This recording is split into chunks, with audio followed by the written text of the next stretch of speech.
Приватизация. Дом правительства. Роберто Дрони, министр общественных работ. Правительство Аргентины сегодня вечером осуществило 7 фундаментальных приватизаций в 7 стратегических секторах страны.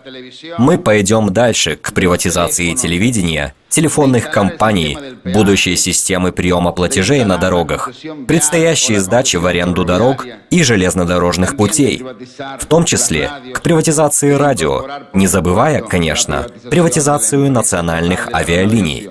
Мы разработали здесь наши 10 заповедей. 10 заповедей менемистов для реформы государства. Заповедь номер 1. Президент Менем еще не знает, что она взята из одной из его речей. Ничего из того, что принадлежит государству сегодня, не останется в его руках. Ничего и не осталось. Не имеет значения, что это было, или сколько это стоило, или как и почему это было продано.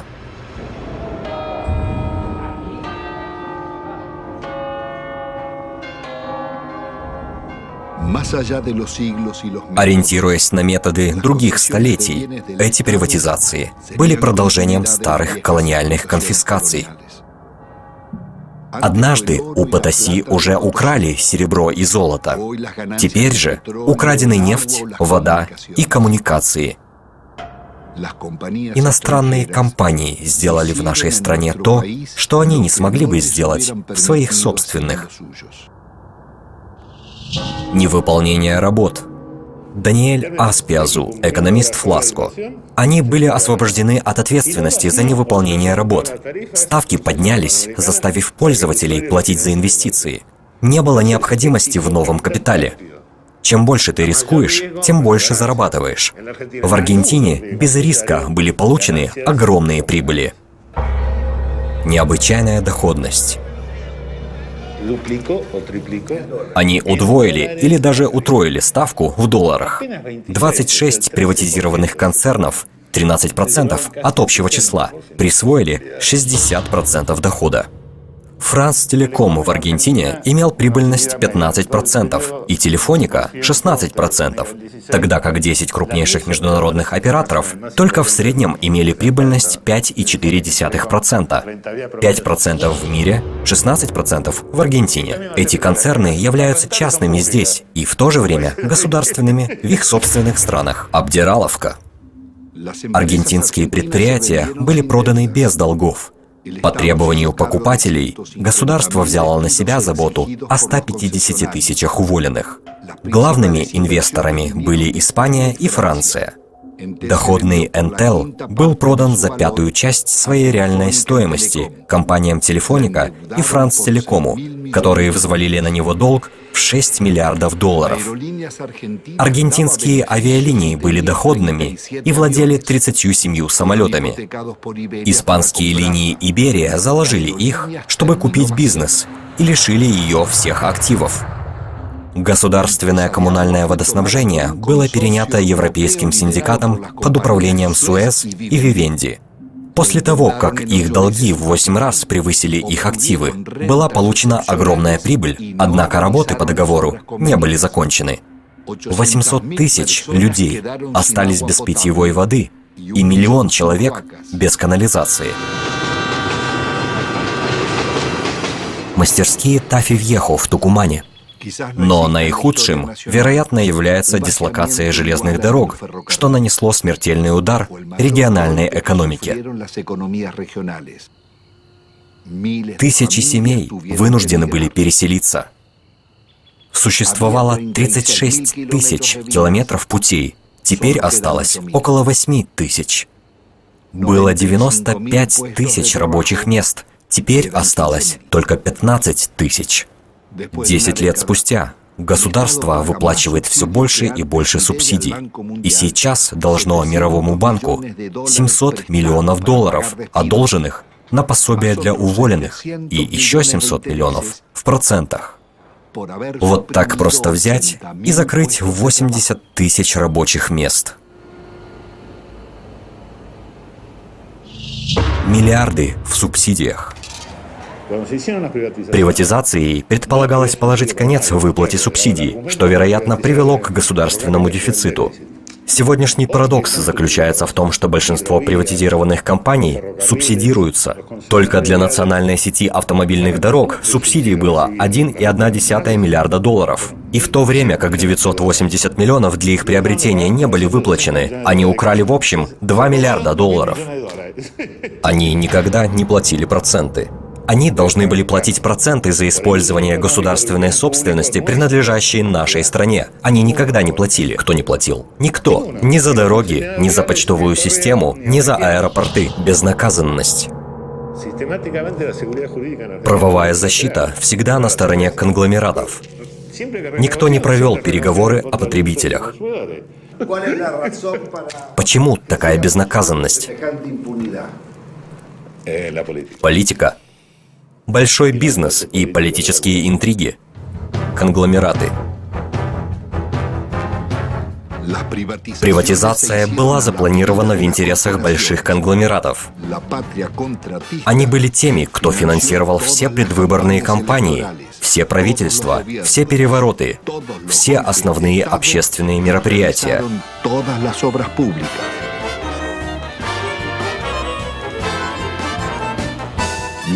Никакой другой сектор не получил дивидендов от таких привилегий.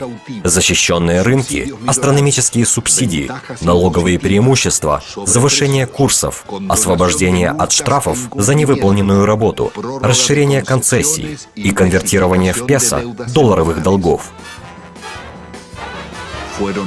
Они не выполнили условия договоров с государством, обманули его и затем предъявили иск на возмещение ущерба. Среди них были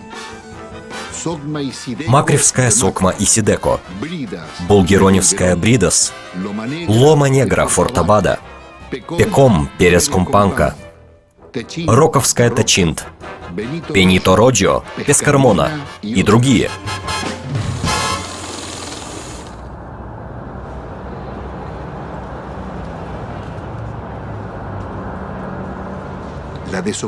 Безработица распространяется как чума, заражая все общество. Удлиняются постепенно очереди на пособия. Безработица выросла с 11 до более чем 20%, не считая временно работающих. В каком положении рабочие? Они потеряли свои зарплаты, свои социальные гарантии, свое страхование по безработице, страховку от несчастного случая и на случай болезни. Более половины из них подрабатывают на стороне. Сложилась социальная ситуация, характерная только для наиболее малоразвитых стран.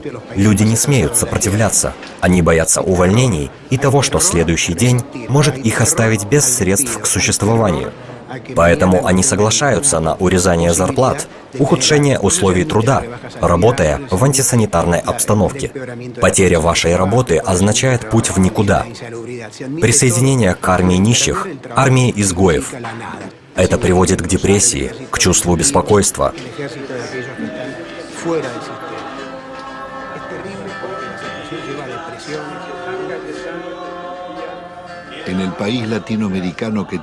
В латиноамериканской стране, где когда-то социальные права были наиболее продвинуты, тысячи нуждающихся людей стекаются к церкви Сан-Гаэтано, святого покровителя труда, прося помощи. Распродажа нефтепромыслов. Завод IPF по перегонке нефти. Аргентина – это уникальный случай в мире и в Латинской Америке. Ни одна страна не отдала свою нефть или газ, не проиграв войну. Страна была в сущности предана правящим классам.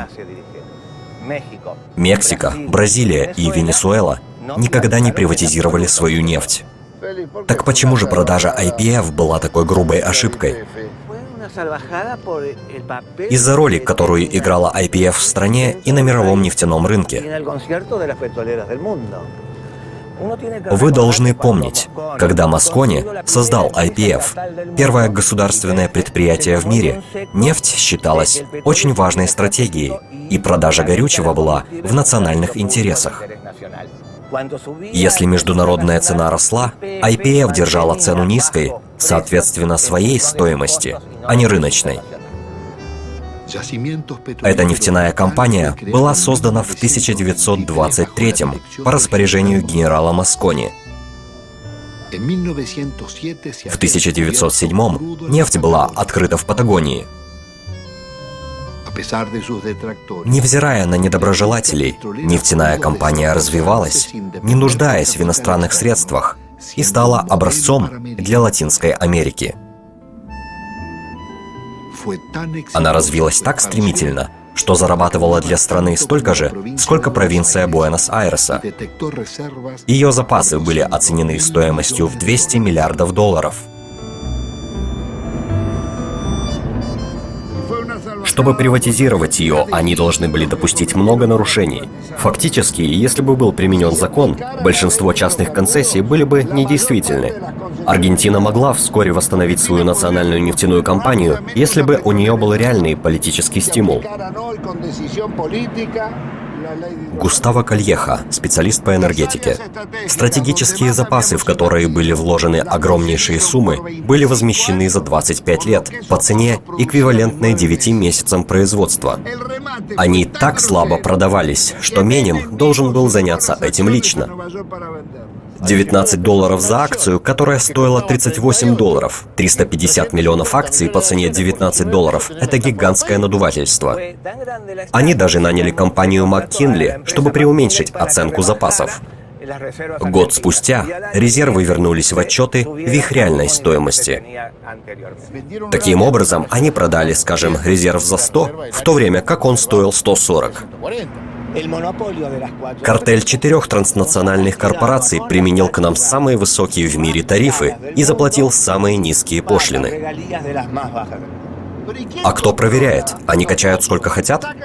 Они делают заявление под присягой. Это как?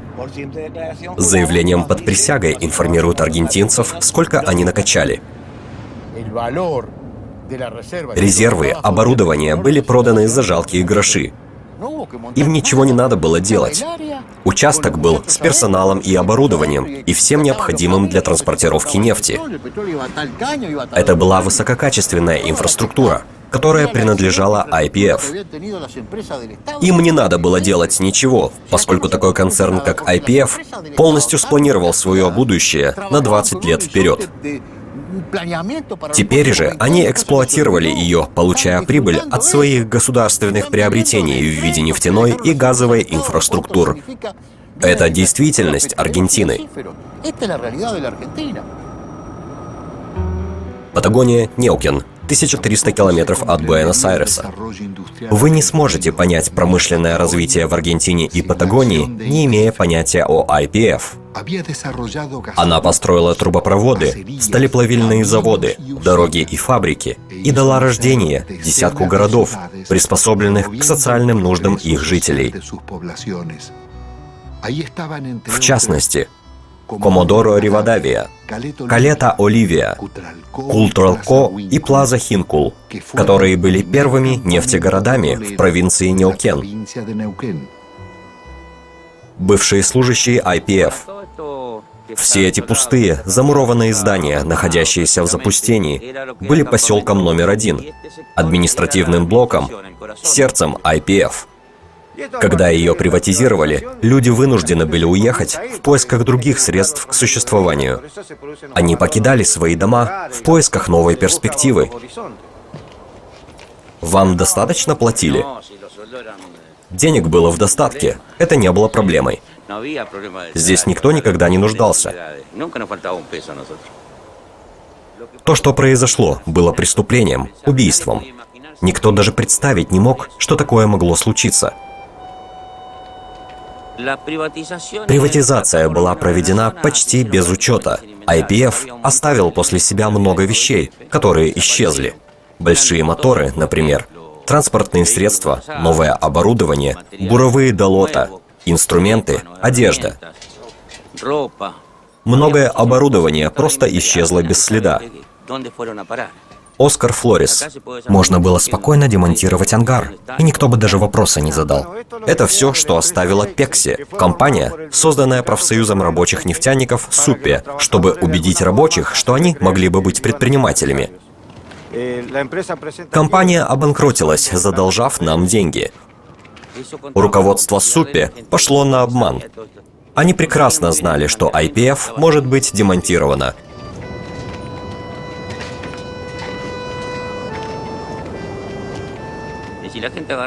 Люди получили по 40-50 тысяч долларов и согласились получить увольнение. Им оплатили курсы кондитеров, обработки информации, еще какие-то, сроком на год.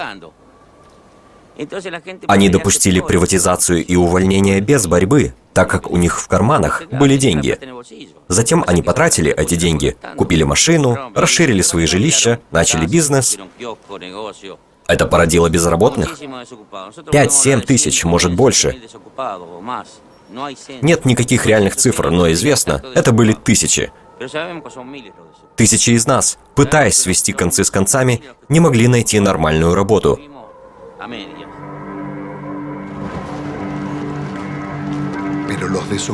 Не все безработные были из IPF. Тысячи других безработных появились вследствие вынужденного закрытия фабрик и бизнеса. Блокирование дорог в 96-м. Через несколько лет, во время зимы 96-го, поднялось восстание в Кутралко. Мы голодаем. Мы даем им газ, нефть, электричество. Невозможно найти работу. Тысячи безработных блокировали главную магистраль круглосуточно, в мороз, и бросая обвинения в лицо государственной полиции.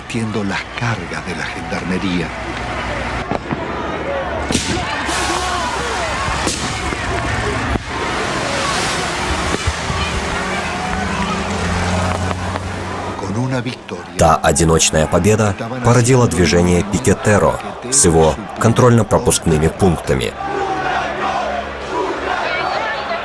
«Я не могу управлять этим. Полиция и я удаляемся». Эта судья приказала полиции уйти. Люди победили. Народ победил.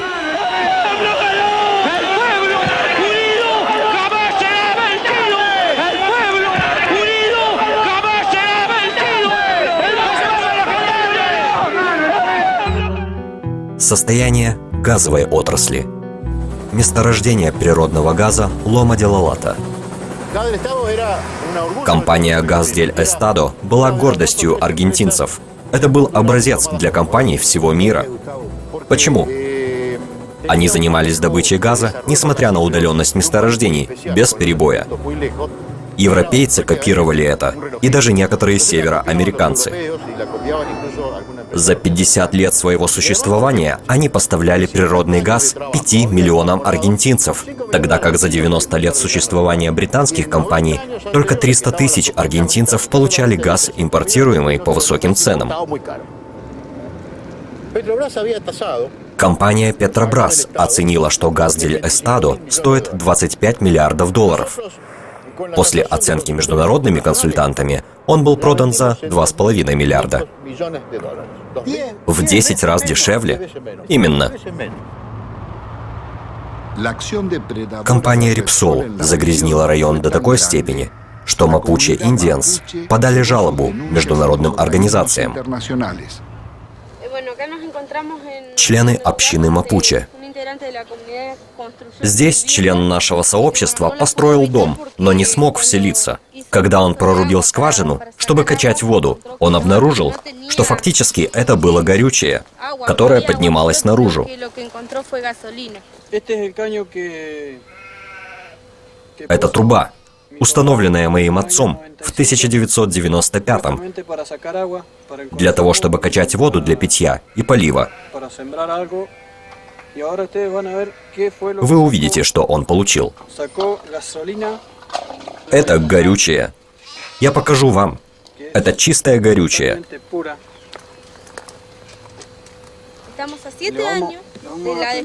7 лет тому назад, предположительно, Repsol дезактивировал эту территорию. То, что вы выкачиваете, это почти высокооктановое топливо.